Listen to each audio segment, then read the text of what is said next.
बहुत समय पहले की बात है, जब पृथ्वी पाप और अनाचार से भर गई थी। मनुष्यों ने अपने मार्ग भटका दिए थे और उनके हृदय कठोर हो चुके थे। झूठ, हिंसा और अधर्म ने संसार को घेर लिया था।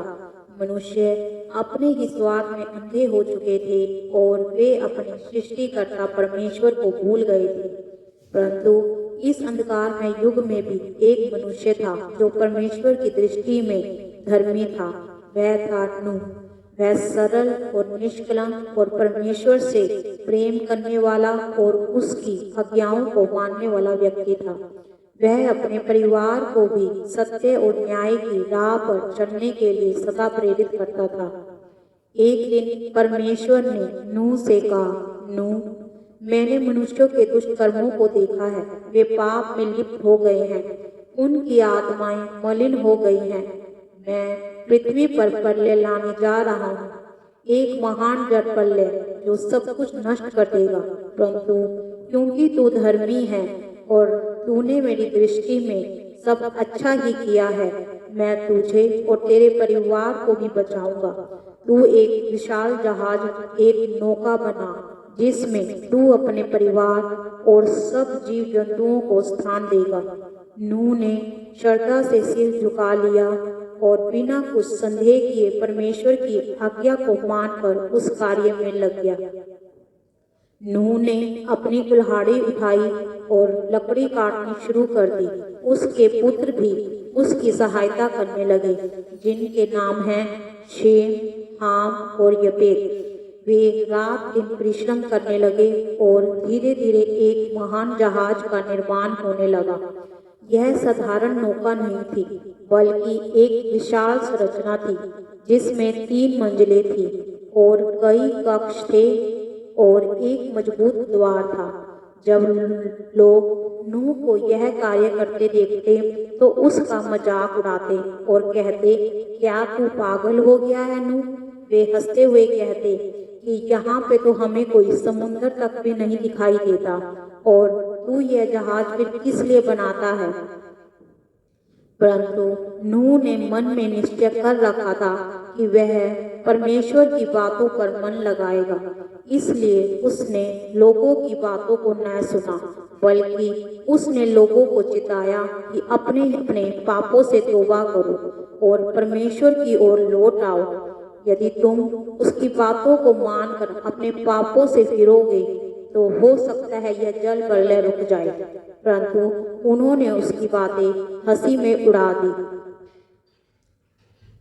जब जहाज बनकर तैयार हो गया तो परमेश्वर ने नूह को आदेश दिया कि वह सभी जीव जंतुओं और अपने परिवार समेत जहाज में जाए।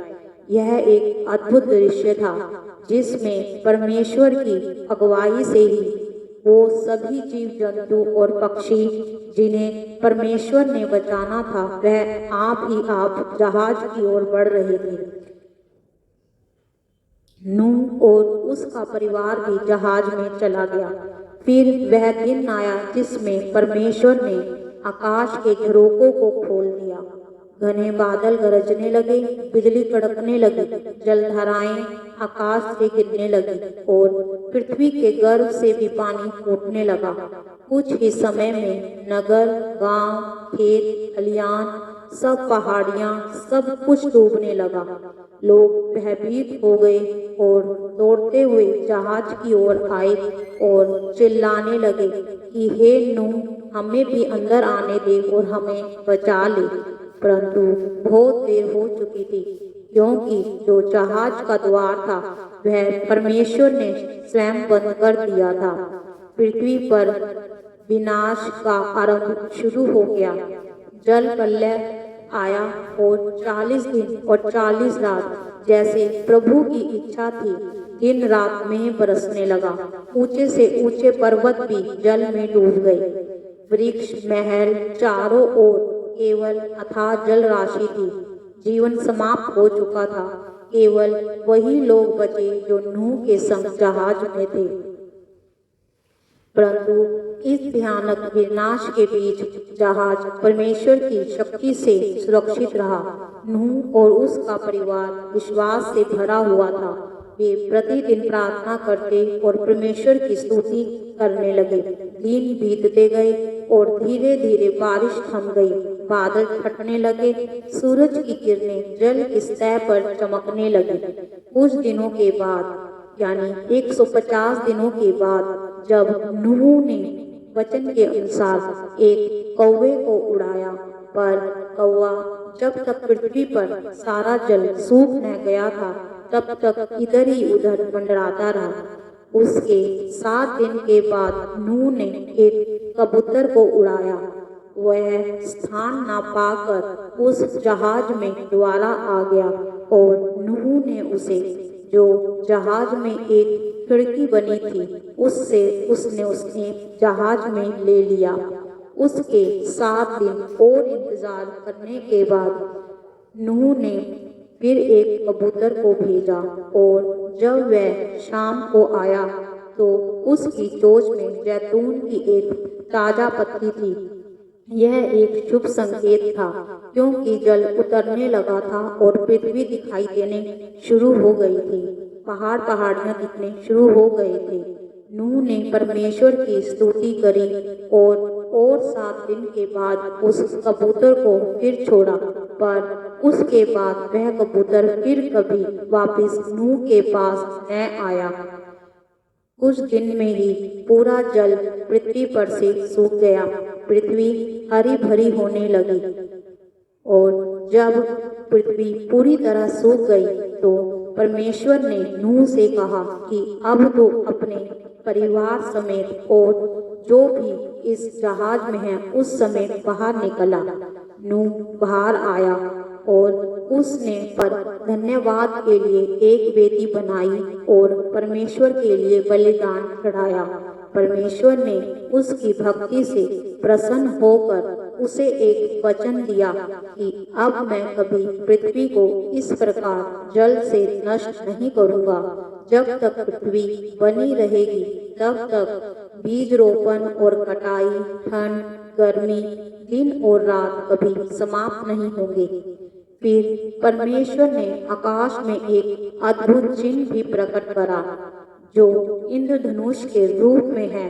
प्रभु ने कहा कि यह मेरी वाचा का चिन्ह है जो मैं तेरे और इस जगत के जीव जंतुओं के साथ बांधता हूँ कि अब जो ये धनुष मैंने रखा है बादलों में, तो जब कभी वर्षा होगी और यह धनुष मुझे दिखाई देगा तो मैं अपने हाथ को रोक लूंगा ताकि पृथ्वी पर फिर कभी जल प्रलय के द्वारा विनाश न हो। यह मेरी ओर से एक वाचा का चिन्ह है। नूह और उसका परिवार उस वचन को सुनकर आनंदित हुए और परमेश्वर के आशीर्वाद के साथ नए जीवन की शुरुआत करने लगे। जैसा कि अब हमने देखा कि नूह जो धर्मी था वो अपने धर्म के द्वारा ही बचाया गया।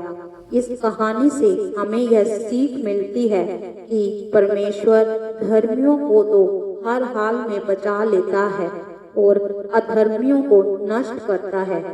यह नहीं कि वह उन्हें बचाना नहीं चाहता, वह उन्हें मौका देता है, उन्हें चेतावनी देता है, पर वो अपने मनों को कठोर करते हुए उसको नहीं सुनते, इसलिए वह नष्ट हो जाते हैं। यह हमें सिखाती है कि धैर्य, विश्वास और आज्ञाकारिता के साथ कुछ भी संभव है। इंद्रधनुष आज हमें यह याद दिलाता है कि परमेश्वर का प्रेम अटल और उसकी प्रतिज्ञाएं अमिट है। जब भी जीवन में अंधकार छा जाए तो हमें नूह की तरह परमेश्वर पे विश्वास करना चाहिए कि वह हमारा रक्षा करने वाला और उद्धार करने वाला और जीवन देने वाला परमेश्वर है। सभी को जय मसीह। हालेलुया।